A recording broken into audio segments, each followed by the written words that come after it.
tecnologia permite ter uma única base de dados clínicos do paciente, com exames e histórico de doenças, e torna o atendimento em hospitais e laboratórios integrado e, dessa forma, mais seguro. É a interoperabilidade apresentada pela InterSystems num evento mundial de saúde digital e tecnologia da informação ocorrido em Las Vegas, nos Estados Unidos. A empresa é líder de soluções de última geração para as transformações digitais corporativas nos setores de saúde, finanças, manufatura e cadeia de suprimentos. Tereza Saqueta, diretora de saúde da InterSystems, explica como o sistema funciona. A gente está falando de fazer com que sistemas diferentes, de diferentes instituições, falem a mesma língua, falem o mesmo idioma. Isso permite que informações essenciais sobre a saúde, como alergias, exames, medicamentos em uso, como o histórico de saúde dos pacientes, que esses dados possam circular de forma segura entre diferentes hospitais, clínicas, laboratórios, eventualmente até operadoras. Tem toda uma governança, uma regulação do que pode e o que não pode, mas é a interoperabilidade que permite que esses dados circulem, porque eles passam a falar a mesma língua. E para o paciente o ganho é bem direto. Então isso se reflete em menos repetição de exame, menos risco de erro por falta de informação, um atendimento mais rápido. Tereza Saqueta esclarece como a inteligência artificial contribui para que um médico, por exemplo, tome uma decisão mais segura durante um atendimento. Desde que você tenha esses dados todos integrados, consolidados, você trabalha em cima desses dados, e a inteligência artificial ela consegue atuar desde com predição de risco, combinando esses dados de uma forma testada, treinada, com bastante segurança. Essa inteligência artificial já pode indicar para o médico: olha, esse paciente tem risco de desenvolver asma nos próximos meses, ou esse paciente tem um risco de 98% de ter diabetes ou de desenvolver diabetes. Essa parte de predição de risco ela é muito possível com a inteligência artificial. Você pode também pedir para a inteligência artificial resumir o que está ali naquele prontuário eletrônico,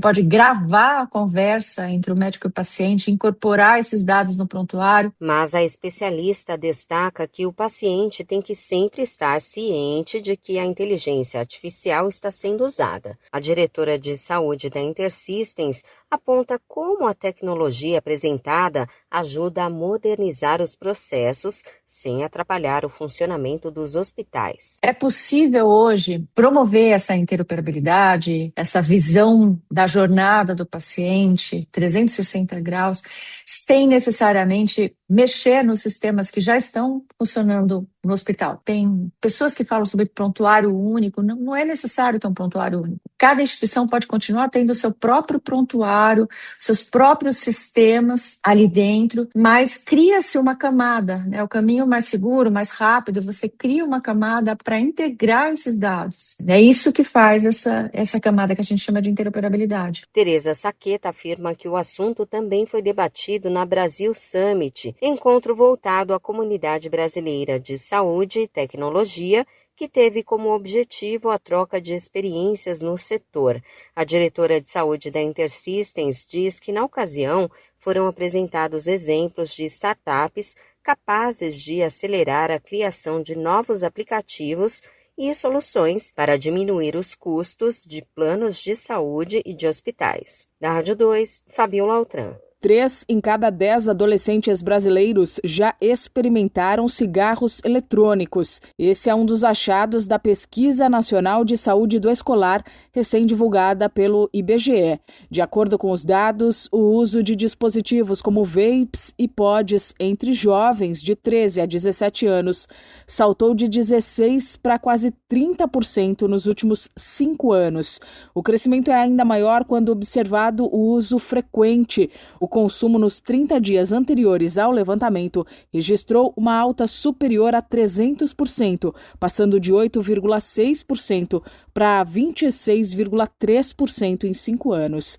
Enquanto o cigarro convencional e o narguile perderam espaço entre os estudantes, os aparelhos eletrônicos se tornaram a nova porta de entrada para a dependência química, especialmente nas regiões centro, oeste e sul do Brasil.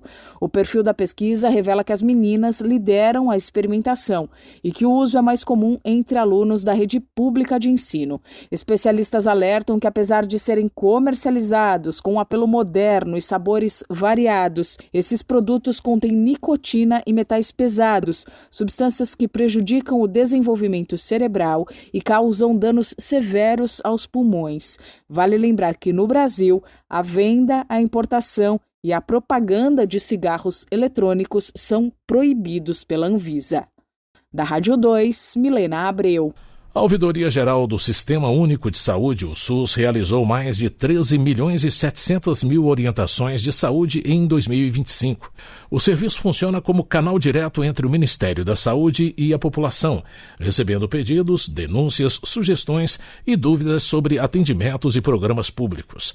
Além disso, cerca de 714 mil manifestações foram registradas no ano passado.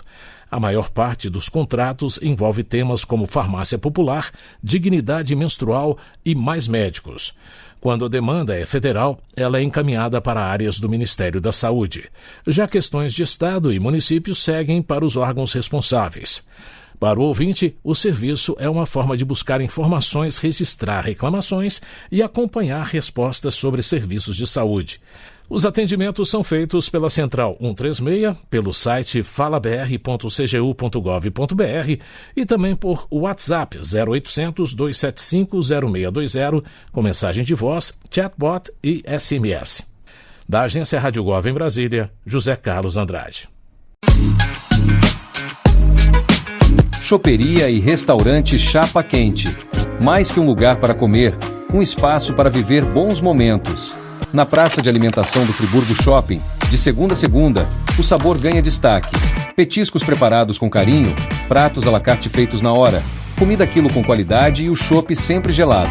Entrega em domicílio e atendimento para empresas.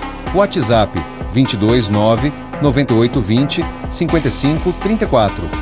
Chapa Quente. Tradição, sabor e convivência à mesa.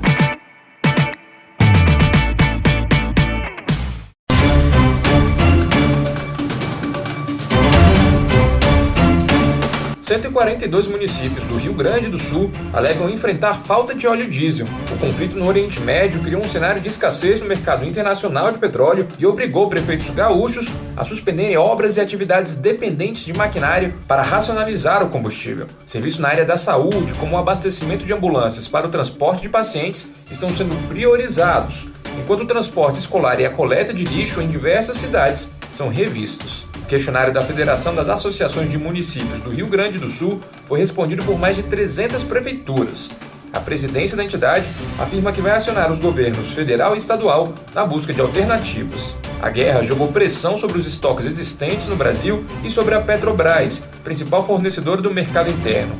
A Agência Nacional do Petróleo estima que o volume de combustíveis importado caiu quase 60% na primeira quinzena de março deste ano em relação ao mesmo período do ano passado. Cerca de 30% do diesel consumido no país e 10% da gasolina vem de fora. Quem define o preço do combustível cobrado pelas refinarias das distribuidoras é a Petrobras. Cálculos da Associação Brasileira dos Importadores de Combustíveis indicam que há uma defasagem entre o preço interno e o externo equivalente a R$ 2,68, quase 3/4 do valor. Para a Bicom, a prática desincentiva a produção e o refino em solo nacional, o que leva à redução da oferta dos produtos e amplia o risco de desabastecimento. A tendência é que as localidades mais afastadas de grandes centros de distribuição sejam as mais impactadas. O último aumento anunciado pela estatal brasileira sobre o diesel foi no dia 14 de março, um reajuste de 38 centavos por litro. Um dia antes, o governo federal isentou o PIS/COFINS sobre o combustível, além de oferecer um subsídio para importadores e produtores nacionais e determinar ações de fiscalização para garantir a efetividade das medidas. A expectativa é de uma redução de 64 centavos por litro de diesel. Apesar disso, os preços dos combustíveis no Brasil estão em alta pela terceira semana seguida, conforme pesquisa da ANP. De R$ 6,03 na última semana de fevereiro,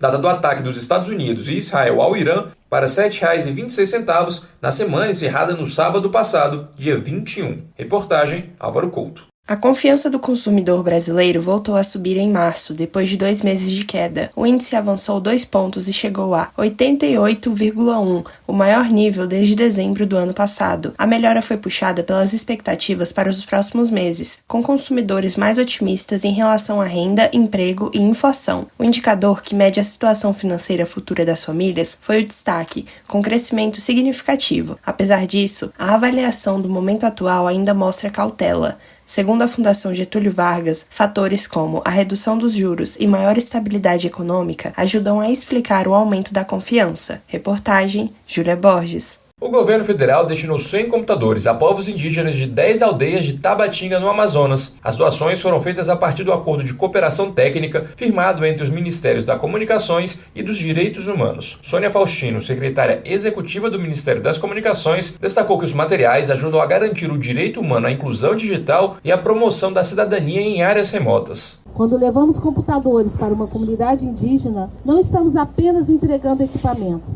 Estamos abrindo caminhos para a educação, para a comunicação, para a autonomia e para o fortalecimento cultural. A Amazônia não está à margem do Brasil. Ela ocupa um lugar central na construção do nosso projeto de país. As máquinas que seriam descartadas por órgãos públicos foram renovadas. Agora, passam a compor pequenos laboratórios públicos de informática como instrumentos de inclusão digital para a população próxima à fronteira entre Brasil, Peru e Colômbia. Todos os equipamentos foram recondicionados por jovens capacitados profissionalmente nos centros de recondicionamento de computadores do Ministério das Comunicações, espalhados por diferentes regiões do Brasil. O governo do presidente Lula tem nos orientado a construir políticas públicas com escuta, com parceria e com presença real nos territórios. E é exatamente isso que estamos fazendo aqui hoje. Seguiremos trabalhando para a conectividade, a tecnologia e a comunicação sejam instrumentos de igualdade, de dignidade e de futuro para todos e todas. Cada aldeia terá ao menos 10 computadores. As escolhas são feitas com base na urgência de inclusão digital da região. O direcionamento das doações é de responsabilidade do Ministério dos Direitos Humanos, em parceria com a FUNAI. Reportagem, Álvaro Couto. O governo federal publicou na quarta-feira, 18 de março, o decreto que regulamenta o Estatuto Digital da Criança e do Adolescente, conhecido como ECA Digital. A nova lei traz regras para proteger menores de 18 anos no ambiente virtual. Entre as medidas estão a proibição da rolagem infinita em redes sociais e do autoplay de vídeos em aplicativos. Esses recursos fazem o usuário receber conteúdo sem interrupções, principalmente ao usar o celular. A Agência Nacional de Proteção de Dados, a ANPD, será responsável por fiscalizar o cumprimento das normas. Nesta sexta-feira, 20 de março, a agência divulgou orientações preliminares para a checagem de idade dos usuários. A medida busca garantir que crianças e adolescentes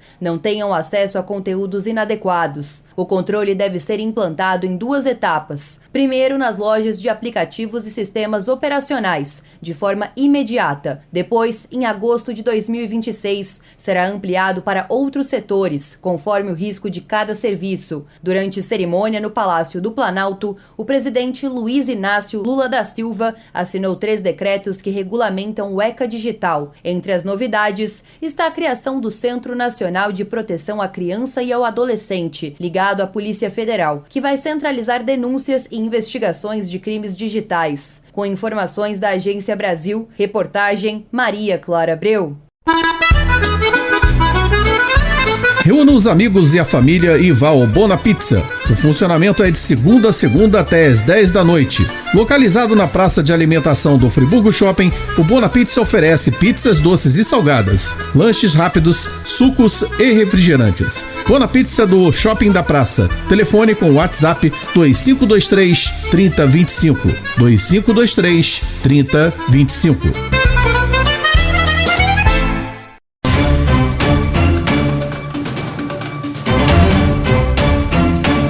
O número de crianças e jovens fora da escola no mundo aumentou pelo 7º ano seguido e já atinge 273 milhões de crianças. Os dados são do mais recente relatório de monitoramento global da educação da Unesco. O levantamento revela que 1 em cada 6 crianças está excluída do sistema de ensino. um retrocesso impulsionado pelo crescimento populacional, por cortes de orçamento e por crises humanitárias em diversas regiões. A situação é ainda mais grave em zonas de conflito. Segundo a Unesco, a população jovem fora das salas de aula pode ser subestimada em 13 milhões de pessoas se forem somados os dados de 10 países afetados por guerras. No Oriente Médio, por exemplo, o fechamento de escolas, devido aos recentes ataques militares, colocou milhões de estudantes em risco de atraso educacional. Na África subsaariana, o avanço da educação também perdeu fôlego, com a estrutura escolar sendo insuficiente para acompanhar o aumento da população jovem. Apesar do cenário preocupante, o relatório da Unesco aponta avanços históricos no acesso ao ensino. Desde o ano 2000, o mundo ganhou mais de 300 milhões de novas matrículas no ensino primário e secundário. Países como Madagascar, Marrocos e Vietnã conseguiram reduzir drasticamente as taxas de evasão escolar nas últimas 2 décadas. Outro ponto positivo é o crescimento das leis de educação inclusiva e o aumento do financiamento para a merenda escolar, que dobrou de tamanho no período. A meta da ONU de garantir educação gratuita e de qualidade para todos até 2030, no entanto, permanece distante. No ritmo atual de expansão, a universalização do ensino médio só seria alcançada no ano de 2105. Da Rádio 2, Milena Abreu. Os portos da região sul começaram 2026 com crescimento expressivo na movimentação de contêineres. Em janeiro, o volume subiu 22,3% e chegou a 4.900.000 toneladas, segundo a Agência Nacional de Transportes Aquaviários. O resultado representa mais de 1/3 de toda a carga movimentada no período. No total, os portos sulistas movimentaram 13.900.000 toneladas. O avanço foi puxado principalmente pelas cargas containerizadas, que têm maior valor agregado e indicam aquecimento da economia, com mais circulação de produtos industrializados e integração ao comércio internacional. Entre os destaques, o Porto de Paranaguá, no Paraná, liderou a movimentação com 4.700.000 toneladas. Em seguida, aparece o Porto de Rio Grande, no Rio Grande do Sul, com 1.900.000. Terminais privados em Santa Catarina também reforçaram essa estrutura logística e ampliaram a competitividade da região. Outros tipos de carga também tiveram participação relevante, como o petróleo e derivados e fertilizantes, fundamentais para a indústria e o agronegócio. Além disso, o transporte marítimo internacional cresceu 7,2%, enquanto a navegação entre portos brasileiros avançou 3,7%. Esse desempenho acompanha investimentos em infraestrutura. Em Paranaguá, obras de dragagem e ampliação do calado já permitem a operação de navios maiores, com ganhos de produtividade e redução de custos. Da Agência Rádio Gov em Brasília, Claudimário Carvalho. A Fundação Getúlio Vargas, FGV, banca organizadora da 2ª edição do Concurso Público Nacional Unificado, soltou uma nota oficial informando que será realizada uma chamada complementar de pessoas candidatas para compor a lista de espera do CPNU-2. A instituição informa que a complementação não vai alterar nenhuma convocação já feita para vagas imediatas e nem a ordem de classificação. Apenas irá aumentar a lista de espera, trazendo pessoas antes consideradas desclassificadas para a situação de classificadas em lista de espera. Com essa chamada adicional, a lista de espera, que tinha 7.720 pessoas candidatas únicas aprovadas, terá mais pessoas classificadas. Segundo informado pela Fundação, a data provável de publicação da lista complementar será até o dia 27 de março. É importante ressaltar que não haverá mudança na classificação das pessoas candidatas aprovadas em vagas imediatas e nem prejuízo para aqueles que já estão nas listas de espera, conforme o resultado divulgado em 16 de março. Haverá apenas a complementação dessas listas. Confira a íntegra da nota da FGV sobre a complementação em gov.br/gestão. Da Agência Rádio Gov em Brasília, Lucília Araújo. Top Serrana.